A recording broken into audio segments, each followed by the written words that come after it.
안녕하십니까. 증시학도TV 시청자 여러분, 투자자 여러분, 독일말 여러분, 청취자 여러분 모두 반갑습니다. 증시각도기 투자 인사이트 시간이 돌아왔습니다. 여러분이 기다리시는 윤석천 평론가님 모셨습니다. 윤 평론가 어서 오십시오. 네, 안녕하십니까. 네, 안녕하십니까. 네. 진짜 저 시청자분들이 기다리고 계신 건 맞나? 의문인데요. 기다리고 계세요. 아, 그래요? 댓글 보시면 아시잖아요. 댓글 그럼 보면. 감사한 일이죠. 네, 네. 댓글 보시면 아시잖아요. 얼마나 막 영감을 얻었다, 너무 감사하다, 내용 좋다, 막 계속 말씀하시지 않습니까? 네. 그래서 너무 감사하고요.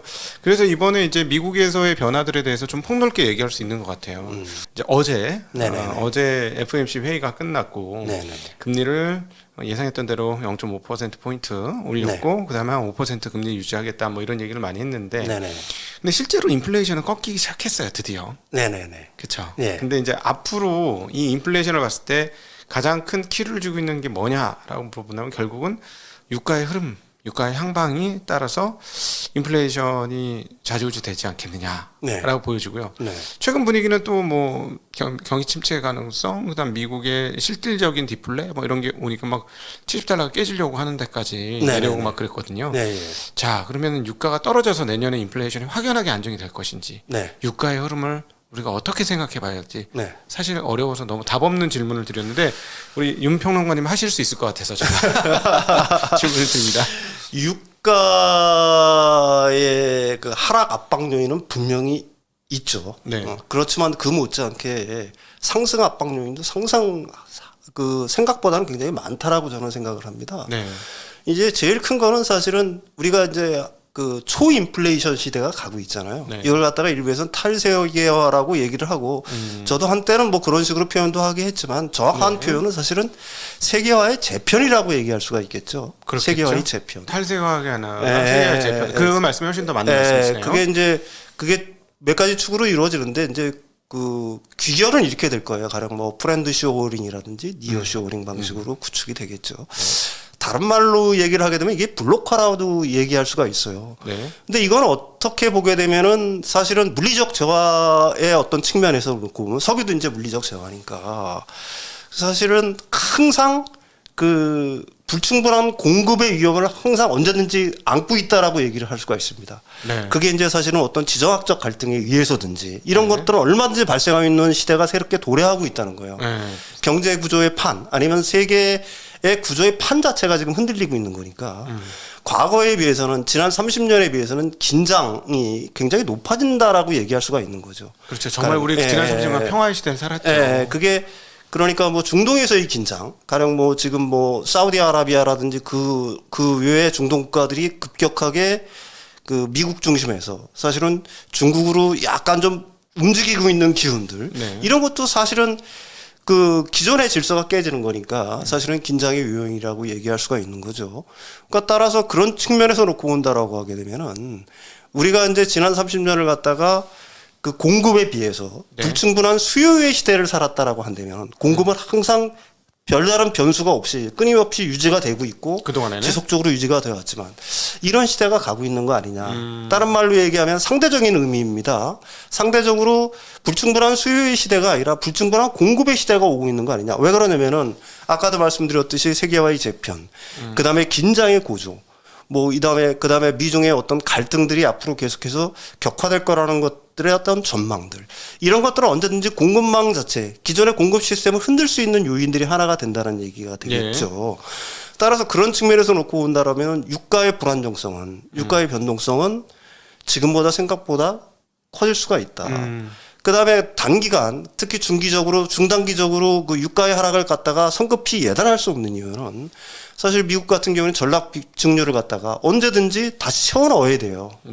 당연히 그렇지 않겠습니까? 그게 근데 전략 비축률 자체를 갖다가 채울 수 있다는 거는 뭐냐면은 유가가 내려가는 걸 갖다가 과연 미국이 바랄까라는 항상 그런 생각들을 갖다가 근저에 깔고 있어야 된다는 얘기죠. 그러니까 만약에 유가가 예를 들어서 $50 정도까지 떨어지게 된다면 세계 최대 석유 수출 국가인 미국이 원치 않기 때문에 그것을 방어하는 방법 중에 하나가 비어진 전략 비축류 탱크를 채우면서 가격을 올리는 세계 공급을 줄이는 그런 방법을 취할 수도 있다. 그건 얼마든지 취할 수 있다는 얘기죠. 우리가 지금 러시아와 우크라이나 전쟁으로 봐서 뭐 제가 지난 시간에도 얘기했지만 지금 이런 어떤 전쟁 상황에서 최고의 이익을 얻는 국가는 과연 어디냐라는 걸 갖다가 우리들이 그 생각해 볼 필요가 있다는 거죠. 네.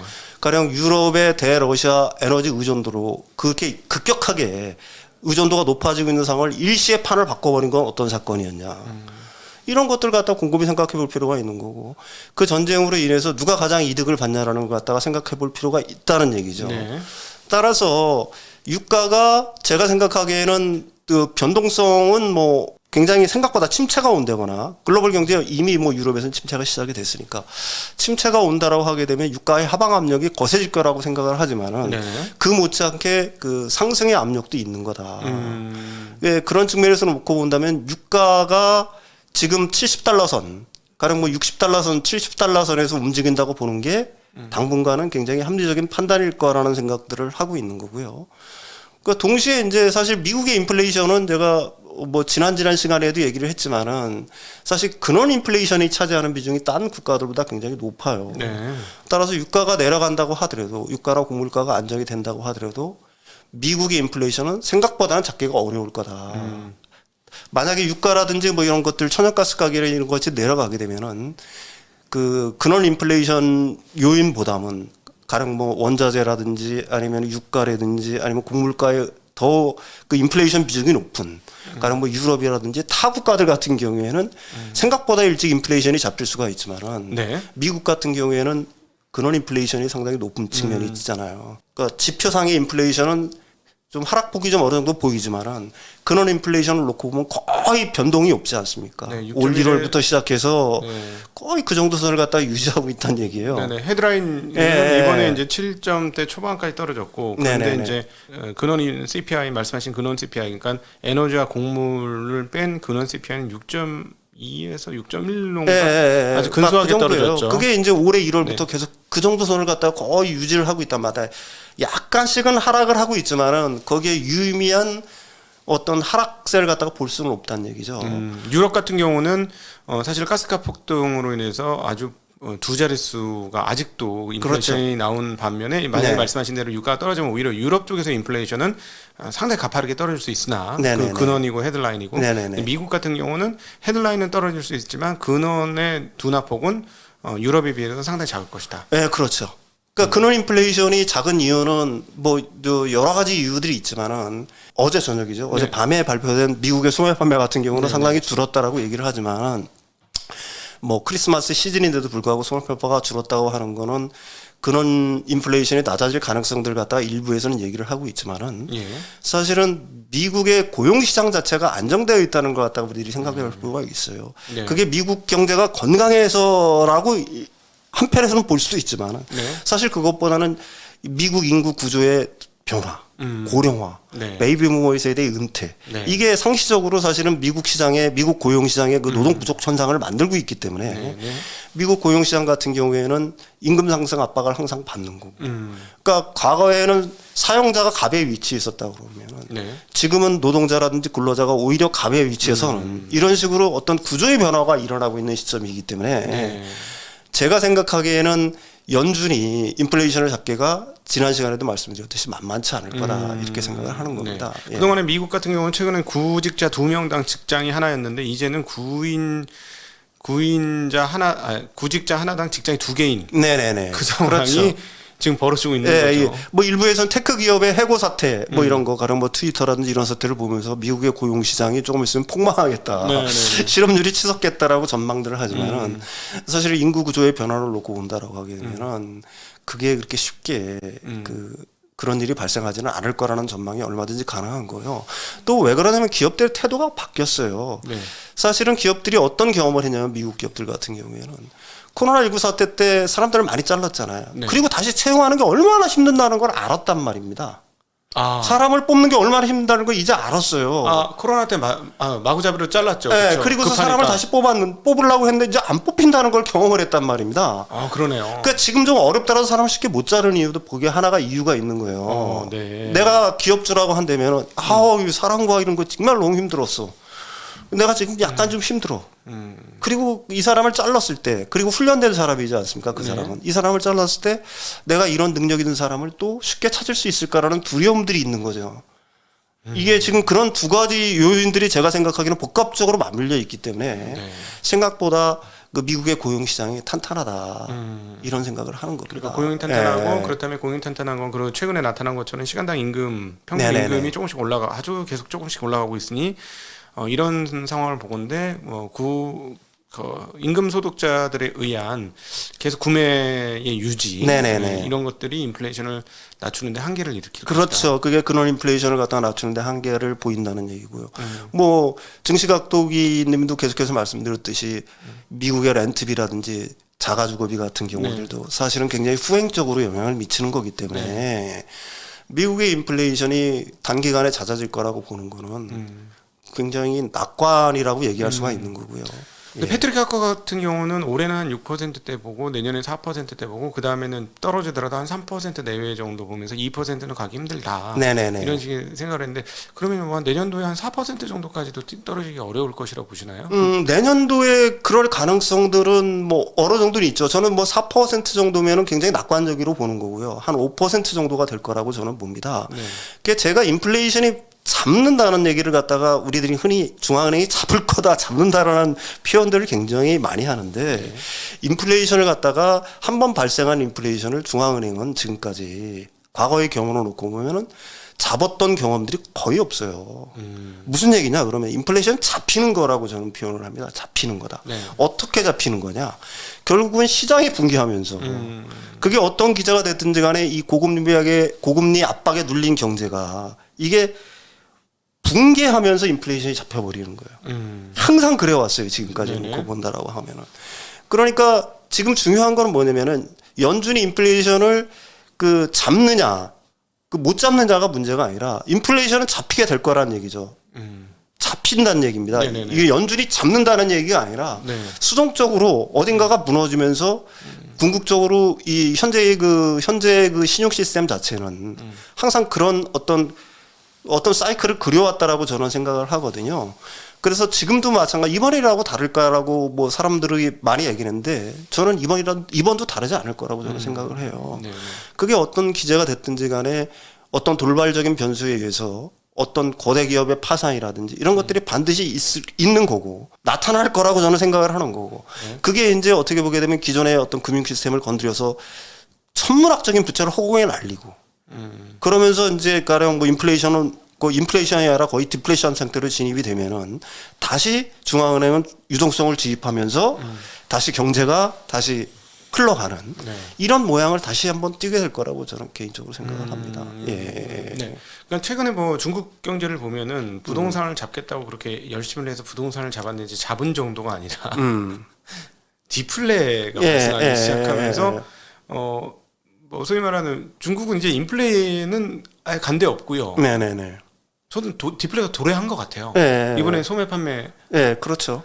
소매 판매인가요? 맞나요? 맞아요. 5.9% 마이너스 나오고. 그 다음에 네. 지금 내가 제반에 맨 처음 시간에 와서 얘기했지만 중국은 우리들이 겪어야 될 일은 반드시 겪게 된다는 게 저는 세상의 진리라고 생각을 합니다.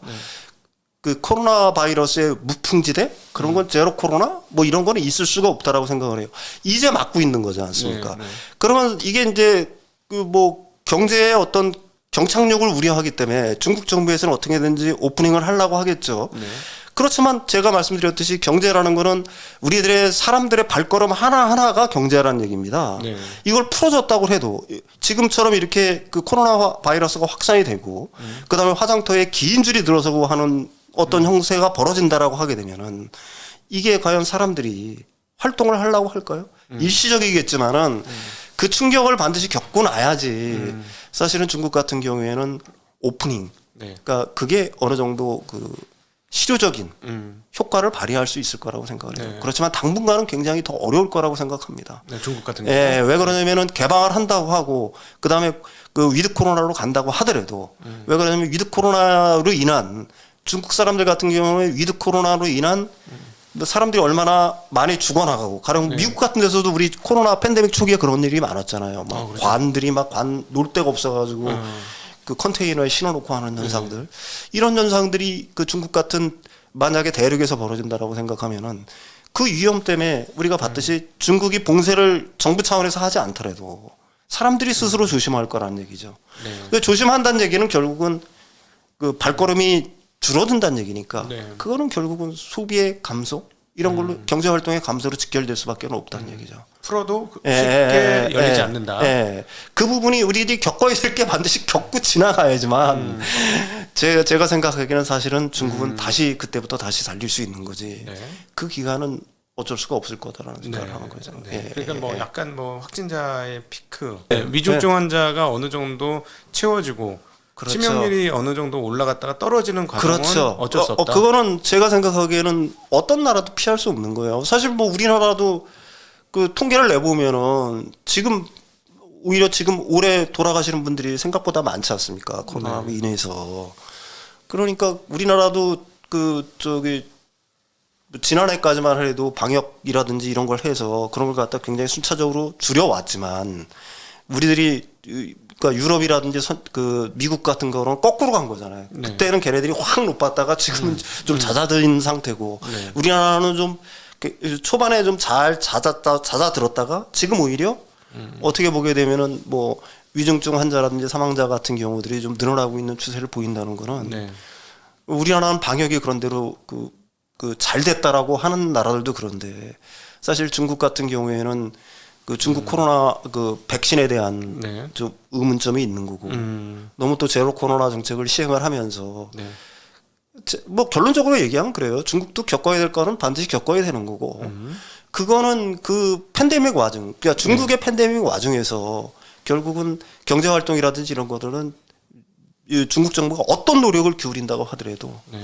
사람들한테는 자기 생명보다 더 중요한 건 없는 거니까 스스로 조심을 하려고 할 거고 이거는 결국 경제 활동의 축소, 수축으로 이어질 거다 이렇게 보는 게 합리적이라고 봅니다. 네. 네. 앞서 이제 인플레이션의 중요한 요소 이제 그 유가에 대한 얘기를 좀 했었는데 네네. 이 부분을 조금 더 했으면 좋겠습니다. 네. 최근에 이제 그 쓰신 글에서 네네.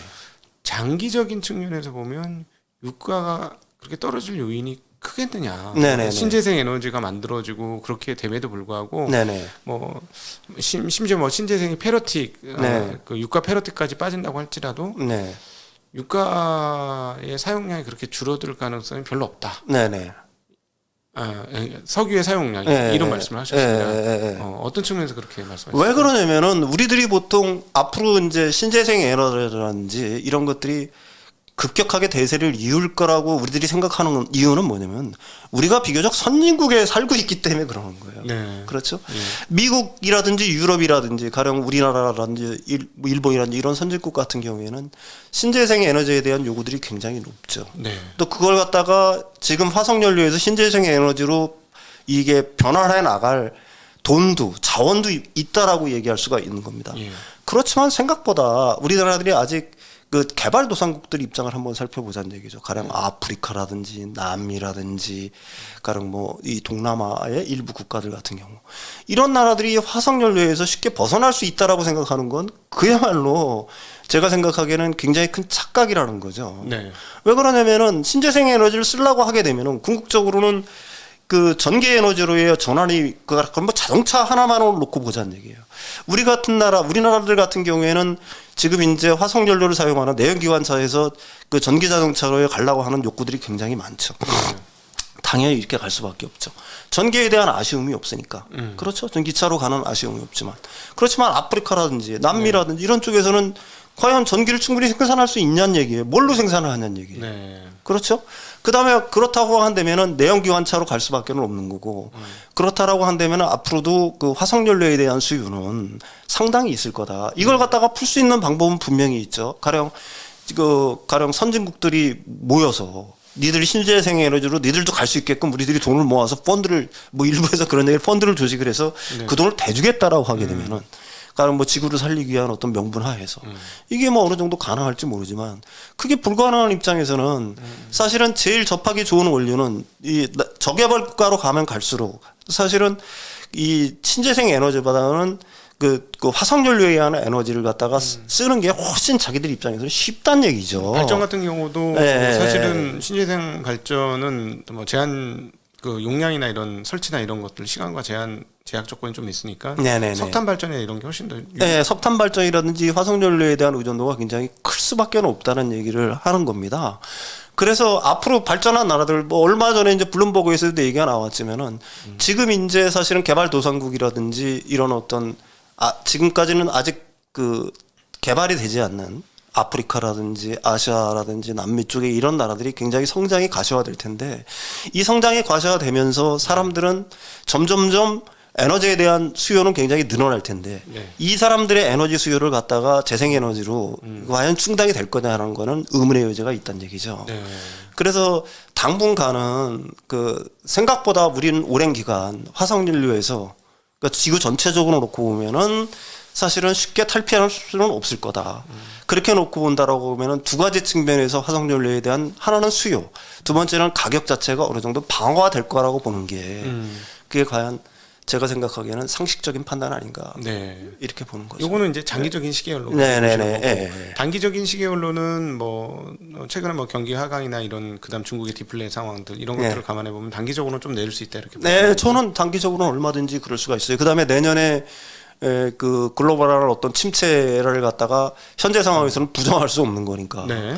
그런 상황이 온다라고 하게 되면은 이제 오일 가격이라든지 이런 것들은 단기적으로는 변동성이 굉장히 강하면서 하방 압박을 받을 수는 있겠죠. 네.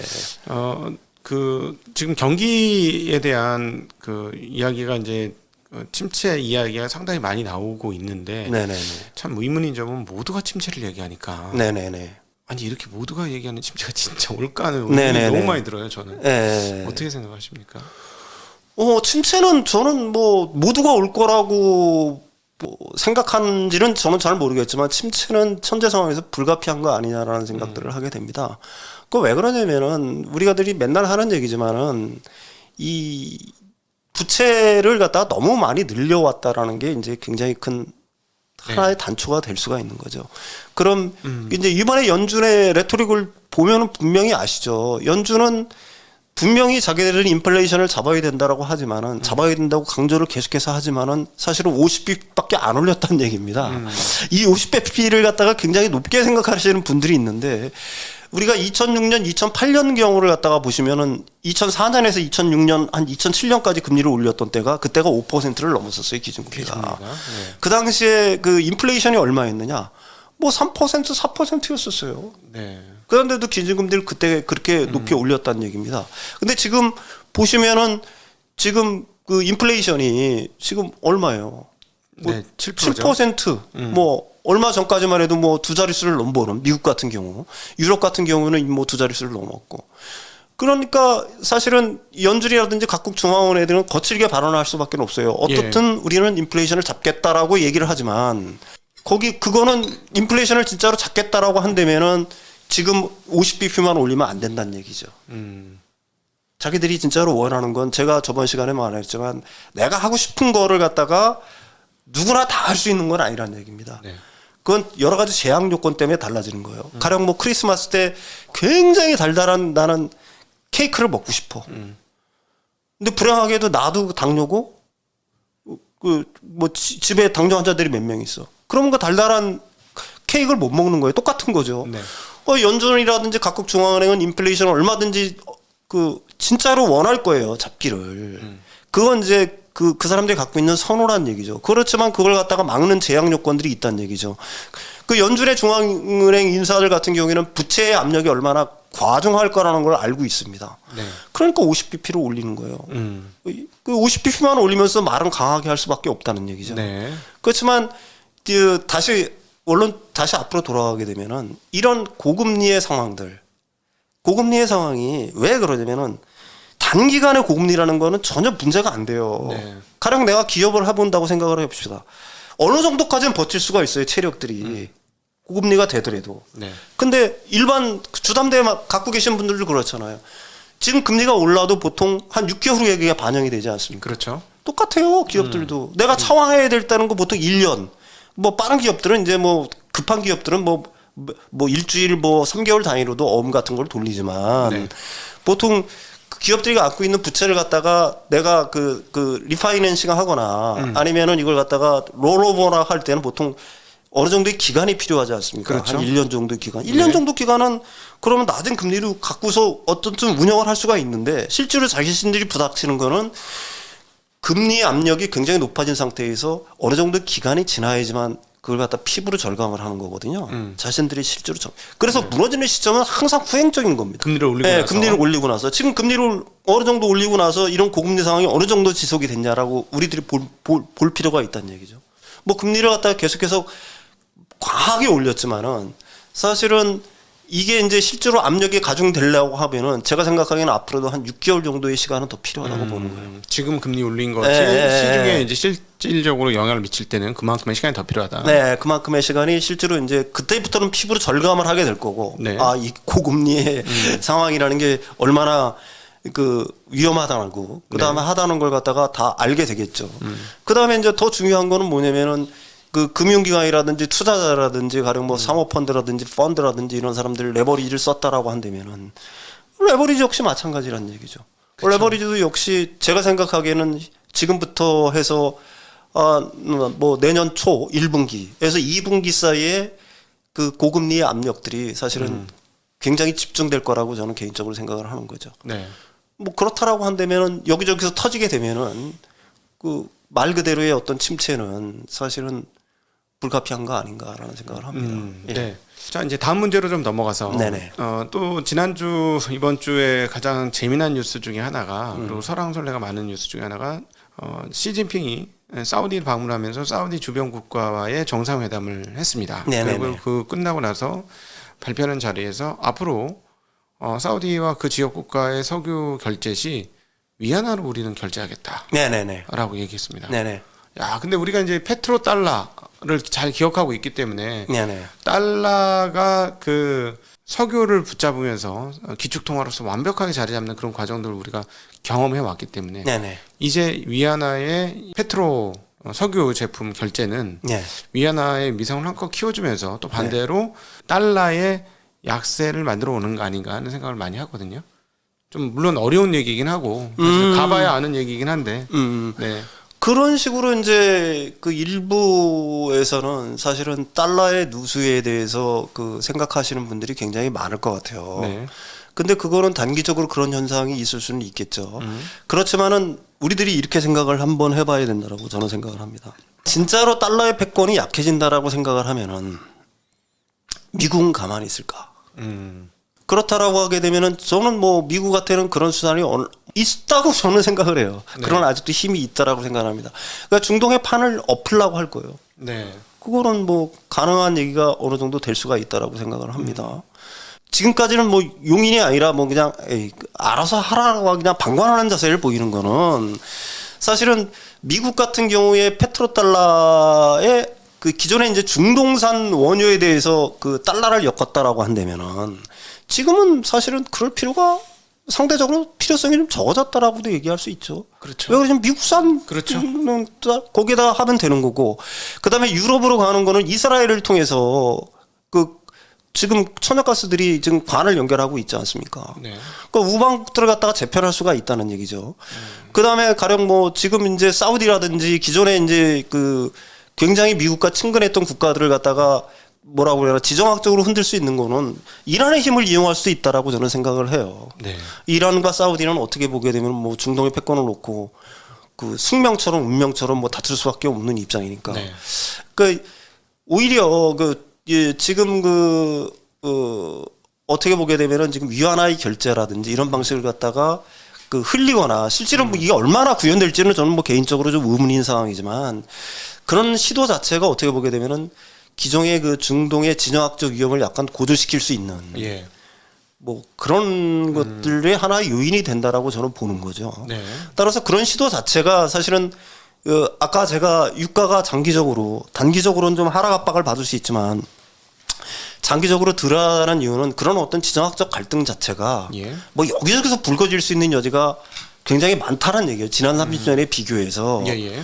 가령 뭐 아까도 얘기했지만 러시아, 그러니까 서방과 그 우크라이나, 그 유라시아를 둘러싼 그 서방과 러시아의 대립, 그 다음에 미중의 어떤 갈등, 그 다음에 중동 지역에서의 어떤 갈등들도 어떻게 보게 되면 지정학적 리스크들이 굉장히 고조될 수 있는 어떤 상황에 처해 있는 거 아니냐. 그래서 이제 그런 지정학적 어떤 갈등 요인들이 굉장히 깊어지면 깊어질수록 사실은 뭐 유가는 불안정해질 수밖에 없는 거니까요. 네. 예. 네. 예. 어떻게 보세요? 중동이 이번에 그냥 조용히 넘어갈까? 아니면 또 어떤 문제가 생길까? 참 그 지형도 굉장히 복잡해지더라고요. 그 이란과 그 같은 이슬람이긴 하지만 이란과 사우디 측 수니파와 시아파의 이런 그 서로 간의 그 갈등 때문에 네네. 오히려 이스라엘하고 사우디가 친해지는 그렇죠. 예, 네. 그런 아주 재미난 그림들이 그려지는데 예. 뭐 그럴 수도 있을 거예요. 뭐 지금 어떻게 보게 되면은 이제 그 중동 같은 경우에는 미국이 이제 겉으로 봐가지고는 사실 한 발을 슬쩍 빼고 있는 것처럼 사실은 보이지 않습니까? 그렇죠.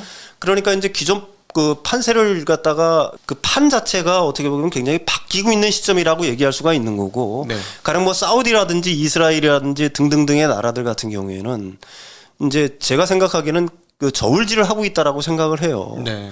뭐 니들이 지금 우리들을 갖다가 안 봐주면은 우리는 이런 길도 찾을 수 있어라는 뭐 그런 신호들을 갖다가 미국한테 보내고 있다라고 얘기할 수가 있겠죠. 예. 그렇지만은 미국 같은 경우에는 궁극적으로 그 아까도 말씀드렸듯이 그 지금 중동의 어떤 중요성은 결국은 오일에 있었다라고 본다면은 네. 그다음에 오일과 그 석유를 갖다가 오일과 달러를 갖다가 연계시킨 패그시킨 페트로 달러에 있었다라고 한다면은 그 필요성 자체는 여러 가지 이유에서 조금씩 줄어들고 있는 건 사실이라는 얘기를 하는 거고요. 네. 그렇다라고 해서 만약에 그 중동 지역이라든지 이쪽 지역으로 그 중국의 어떤 영향력 확장 이런 것들이 이제 사실은 눈에 진짜로 거세게 보이기 시작한다라고 하면 지금 아프리카도 마찬가지 않습니까? 아프리카를 갖다가 중국이 선점을 했다라고 하지만은 얼마 전에 발표를 했잖아요. 거대한 그 유럽이라든지 미국이 거대한 펀드를 조직을 해서 아프리카 부흥 개발에 앞장서겠다라고 하면서 그 판을 갖다가 다시 엎으려고 하는 시도들이 있는 거 아니겠습니까? 네. 그러니까 마찬가지라고 생각을 해요. 근데 두고 보겠지만은 지금 그게 이 굉장히 그 우리가 중요시하게 봐야 될 거는 뭐냐면은 이 굉장히 강한 나라가 네. 하나가 있고 그거 뒤를 쫓아오는 나라가 있는데 그 뒤를 쫓아오는 나라가 그 굉장히 강한 나라의 어떤 위상을 갖다가 그 일종의 패권이죠. 네. 패권에 대한 어떤 강력한 도전이 생긴다라고 하게 되면은 그 부분은 아직 제가 그 패권을 쥐고 있는 사람이라고 한다고 하더라도 그걸 갖다가 어떻게든지 억누르려고 하겠죠. 그리고 그 수단은 중동 지역도 역시 마찬가지로 미국은 역시 그 패를 갖고 있다라고 저는 아직까지도 생각을 합니다. 네. 이번에 이제 몇몇 분들이 막 얘기하는 것처럼 이제 달러가 큰일 났다, 달러 끝났다. 이제 그 위안화 결제가 시작되는 이제 달러는 죽었다. 네. 그게 시작된 거다. 뭐 이렇게 이야기하기는 좀 과하다는 얘기죠.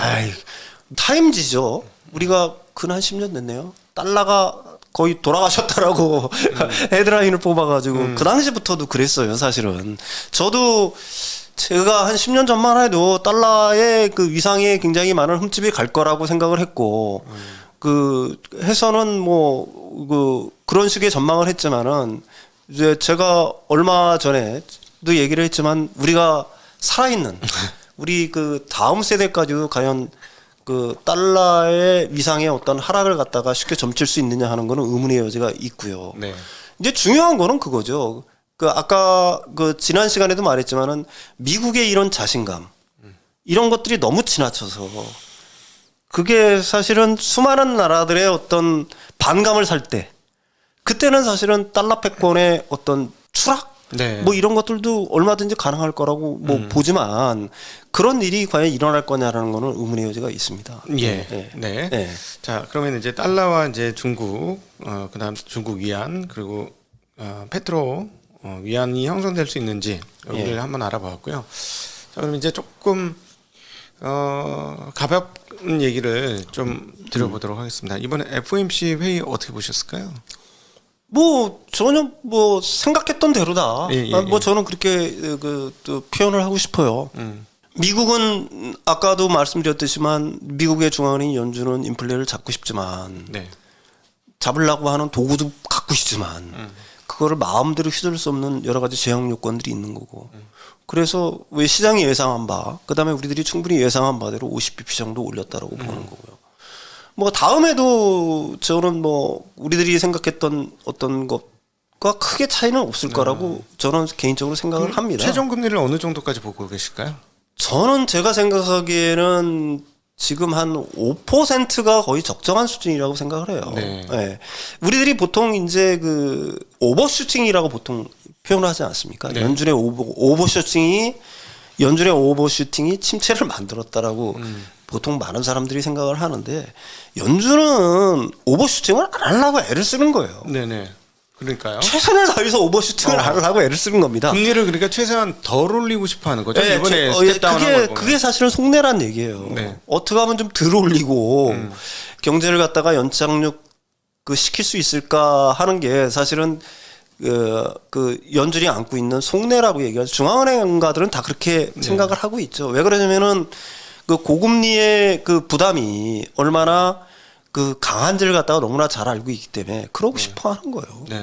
그 우리들이 보통 시장에 있는 사람들은 연준의 오버슈팅이 침체를 만든다라고 보지만은 제가 생각하기에는 연준은 가능하면 오버슈팅을 안 하려고 하는 겁니다. 네. 그래서 그 정도 선에서 이제 그 거의 끝날 거라고 보는 게 합리적이 아닌가 이렇게 생각을 해요. 예. 그러면은 그럼에도 불구하고 5%가 정말 말씀하셨던 대로 2007년도 이래로 가장 네. 높은 금리 수준인데 네.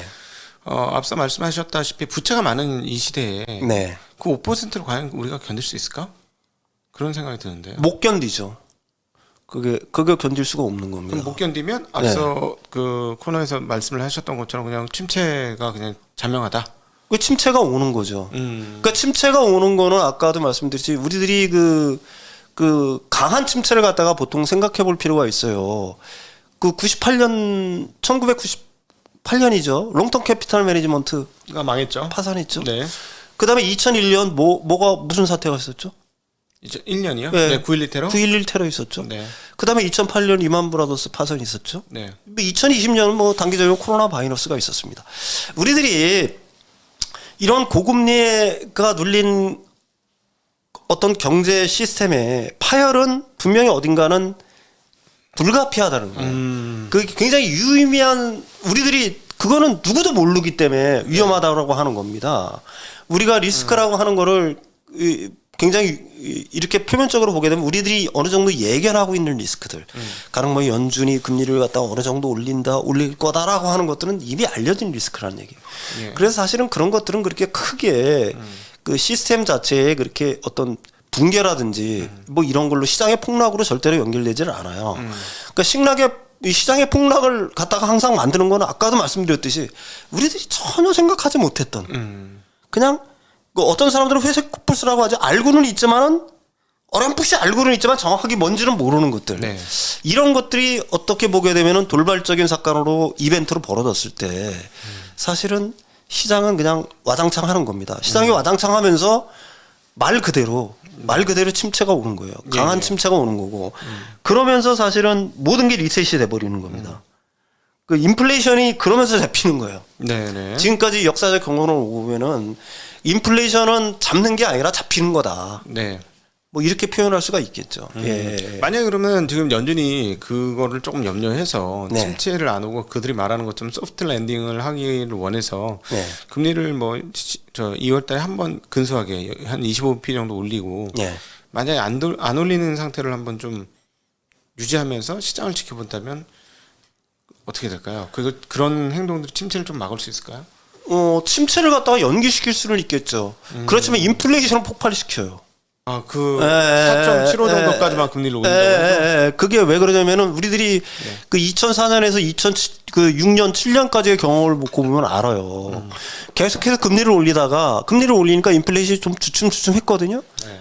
그러니까 연준이 어떤 선택을 했냐면 금리를 아싸. 그리고서 이제 사실은 금리를 갖다가 조금 인하하는 스탠스를 취합니다. 네. 그러니까 당시에 최고점을 찍어요. 2008년도에 한 5%. 그러니까 리만 브라더스 터지기 전에 그 5%가 넘어가는 달들이 막 생기기 시작합니다. 네. 이런 식으로 그 인플레이션이 다시 폭발할 수 있는 여지가 있는 거예요. 그러니까 사실은 이러지도 저러지도 못하는 거라고 저는 생각을 하는 거죠. 아까도 말씀드렸듯이 연준은 지금 제가 알고 있는 거는 연준에 갖고 있는 데이터에 뭐 제가 뭐 100만 분의 1, 1000만 분의 1이나 갖고 있겠어요. 네. 그분들 같은 경우에는 그 자신들이 뭐 데이터에 의존해서 통화 정책을 펴갔다고 하는 분들이만큼 그런 어떤 정교한 데이터들이라든지 이런 것들은 얼마든지 갖고 있을 거라고 저는 생각을 해요. 네. 그래서 설사 그렇게 금리를 갖다가 지금 뭐 한 4. 가령 뭐 4.75%까지 올렸다가 네. 뭐 25bp 뭐 25bp 이렇게 내린다. 그 연착륙을 위해서. 아, 올린다. 그러니까 느리게 올린다. 더 느리게. 더 느리게 뭐 그런 일은 가능할 수가 있겠죠. 그렇지만 더 느리게 반응하든 뭐 하든 일단 지금 4.5%까지 올라진 금리를 갖다가 지금 아주 연약한, 그러니까 부채에 길들여진 운수석의 화수처럼 자란 경제 구조가 이 4.5%를 버틸 수 있냐는 건 네. 그거는 의문의 여지가 있다는 얘기죠. 아, 네. 네. 버티기 어렵다 네. 말씀하시는 거고요. 네. 자, 그렇다면 네. 그 최근에 이제 우리 윤평론께서 자산 시장에 이제 자산 시장 알기 위해서 이제 직접 뛰어들었다고 하시는데 과연 어떤 자산을 내년도에 봐야 할 건가 한번 생각을 해보신 게 있으실까요?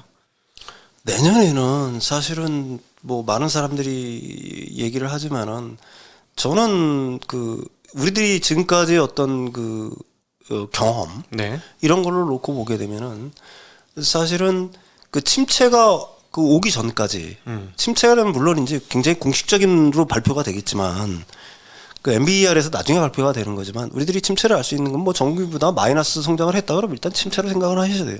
네. 그 침체가 오기 전까지 그 주식시장 같은 경우에는 좀 상승하는 경향들을 보였어요. 그 네. 이번에는 근데 좀 예외적이라고 볼 수가 있는 게 뭐냐면은 왜 그러냐면은 이번에는 너무 압축적으로 금리 인상을 해버렸다는 얘기입니다. 아, 이것들이 네. 이제 시장에 충격을 준 거예요. 네.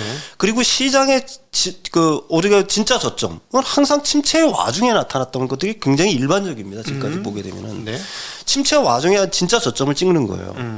그리고 그때부터 다시 이제 시장은 반등을 하는 건데 내년 시장 같은 경우에는 자산 시장에서 특히 위험 자산 시장 같은 경우에는 저는 뭐 1분기 이후로는 굉장히 조심을 하셔야 될 거라고 저는 봐요.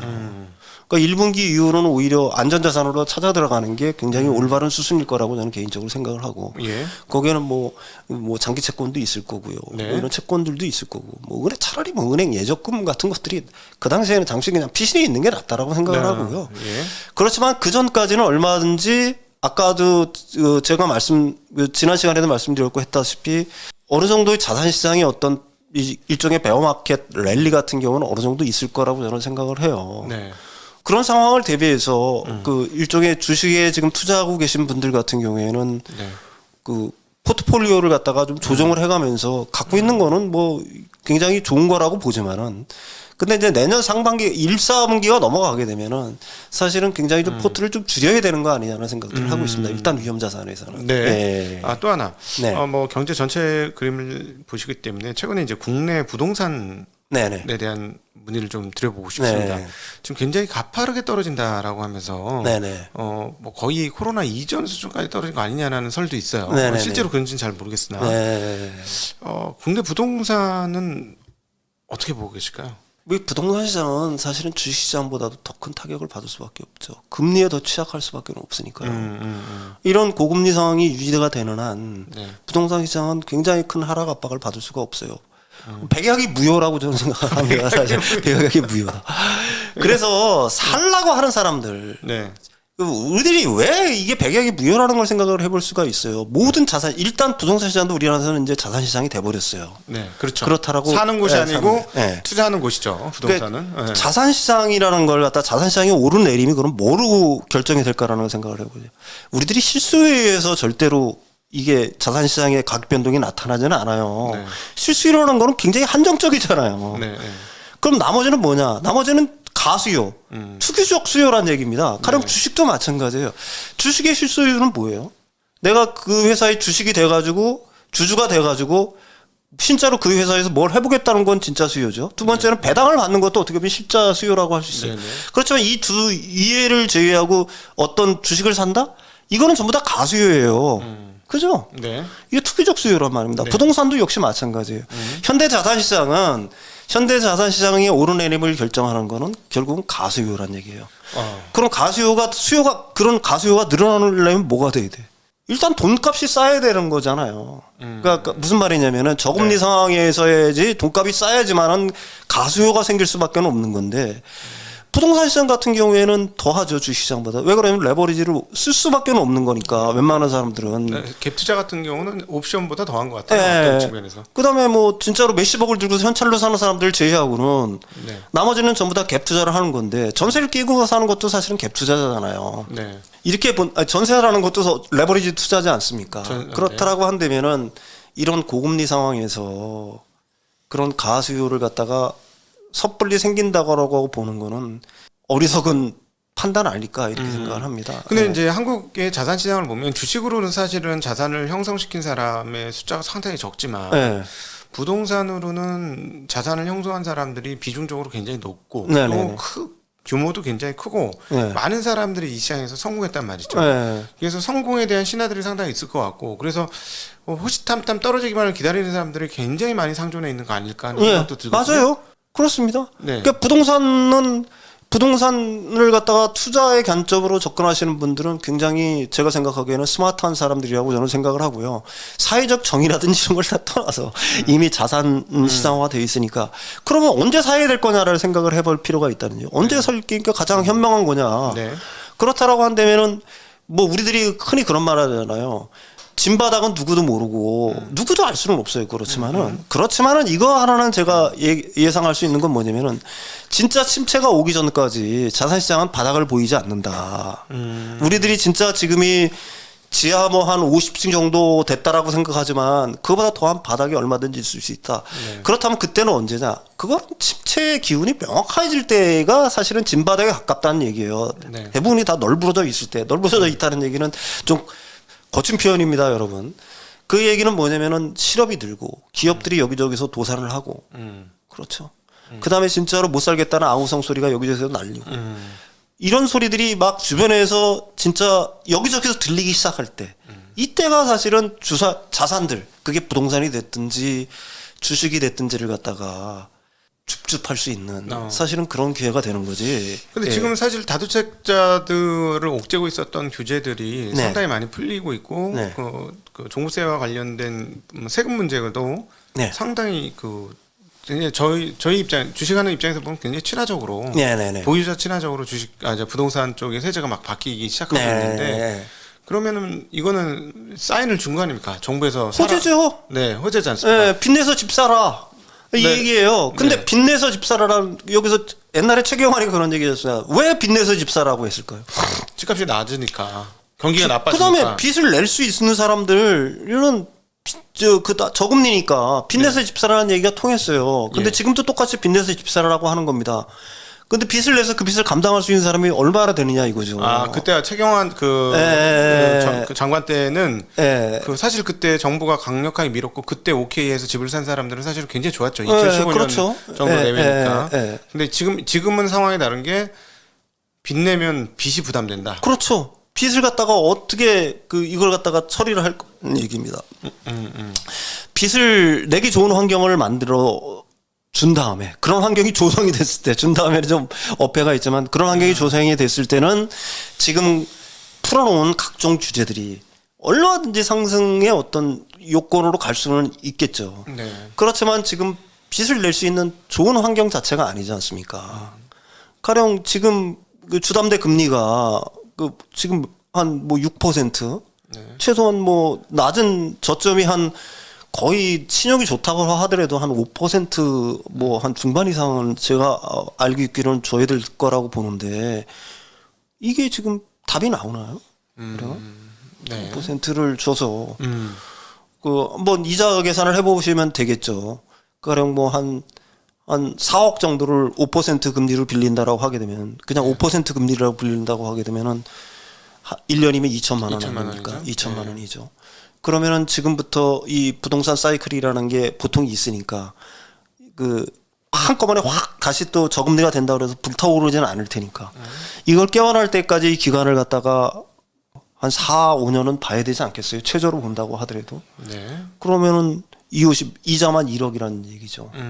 1억이라는 얘기입니다. 이자만 1억이라는 얘기고 그 어떻게 보게 되면은 그 원금 상환이라든지 이런 것까지 생각을 하게 되면은 그 5년 동안에 상당히 많은 고통을 감내를 해야지만 네.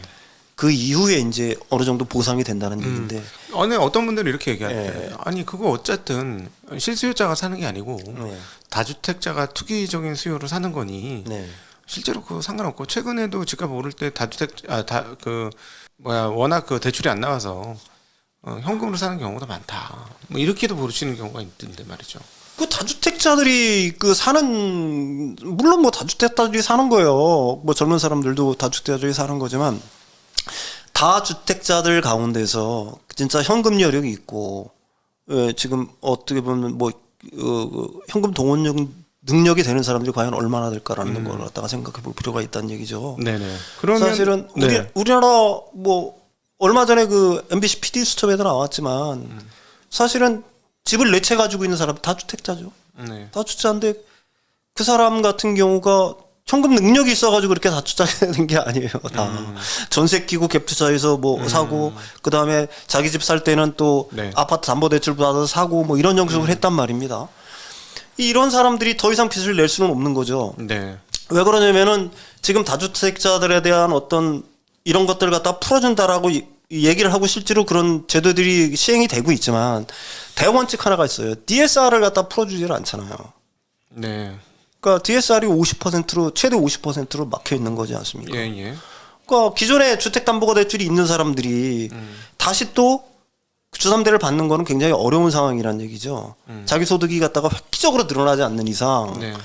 근데 일반 그 사람들 중에 특히 주택시장이 이게 차고 올라가려고 하는 모든 시장이 다 마찬가지예요. 참여자가 일단 늘어나야 되잖아요. 네. 몇 사람에서 앞에서 이제 스마트머니들이 선점을 할 수는 있다라고 생각을 합니다. 가령 조금 더 지난 시점에 선점을 하려고 하는 사람들이 있겠죠. 그렇지만 그 사람들도 그 자신들의 리스크를 갖다 최소화하기 위해서 네. 가능하면 지금보다 더 저점에서 잡으려고 할 거고요. 지금 막 여기저기서 던지는 시점은 아니잖아요. 그 던지는 시점이 와야 된다는 아직 얘기죠. 던지는 시점 아닙니까? 아직까지 던지는 시점 아니죠. 이렇게 가격이 떨어졌는데. 네, 이렇게 가격이 떨어졌다 그러고 가격이 뭐 떨어졌지만 여기저기서 던져가지고 막 아우성인 상황은 제가 생각하기에는 아직은 아닌 것 같고요. 이게 던지는 신호들이 막 여기저기서 나타나고 네. 그 다음에 이제 그 부동산 시장 같은 경우에는 사실 주식시장에 비해서 제가 생각하기에는 후행을 하는 거고요. 네. 골은 생각보다 더 깊어요, 주식시장보다도. 골은. 네, 골도 한번 깊어요. 떨어졌다. 후행하면 한번 떨어지면 그 떨어져서 회복되는 데까지는 제가 생각하기에는 좀 상당한 시간이 좀 걸리는 게 일반적이기 때문에 네. 부동산을 생각하시는 분들이 그것도 투자로서 나쁘지는 않다라고 생각을 합니다. 그렇지만 생각보다는 좀 우리들이 뭐 저보다 더 선수시니까 잘 아실 거 아니에요. 살라고 하는 마음을 가능하면 억지를 해야 돼요. 네. 성공을 하려고 그러면은 네네네. 진짜 이거 싼 거 같아 사고 싶어. 네. 우리들이 일상생활에서도 마찬가지죠. 네. 자신의 돈을 지킬 수 있는 방법은 세상에는 좋은 것들도 널려 있고 사고 싶은 것들도 많죠. 네. 그렇지만은 그걸 갖다가 절제하면서 살 수 있는 사람만이 사실은 어느 정도의 부를 일구고 하는 것처럼 자산도 마찬가지라고 생각을 해요. 사고 싶은 생각을 가능하면 좀 억제하라 할 필요가 있다. 네. 특히 시기가 어려워질수록 이런 생각을 합니다. 예, 네. 예, 그 말씀은 정말 맞는 것 같아요. 네. 저도 항상 일찍 사가지고 난처한 경우가 많았고 놓친 경우는 사실은 저를 크게 상처내지 않았던 예. 것 같거든요. 예. 그런데 잡은 게 문제가 됐지 놓친 게 문제가 된 건 아니었어요. 항상 문제가 되는 거는. 그러니까 분명히 이게 갈 거라는 건 알아요. 부동산도 언젠가 오르겠죠.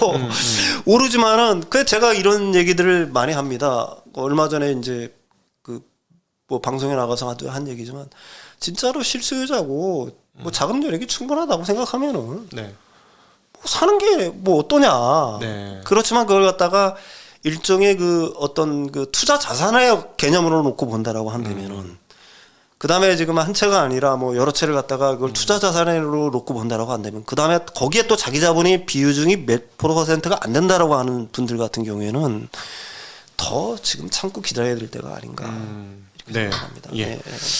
끝으로 뭐 자산 중에 하나 어떻게 생각하시나 한번 개인적인 의견 여쭙고 싶습니다. 최근에 금이 올라가는 듯 하다가 제대로 올라가지 못해요. 근데 중국 인민은행이 금을 샀음에도 불구하고 반등폭이 상당히 미진하고요.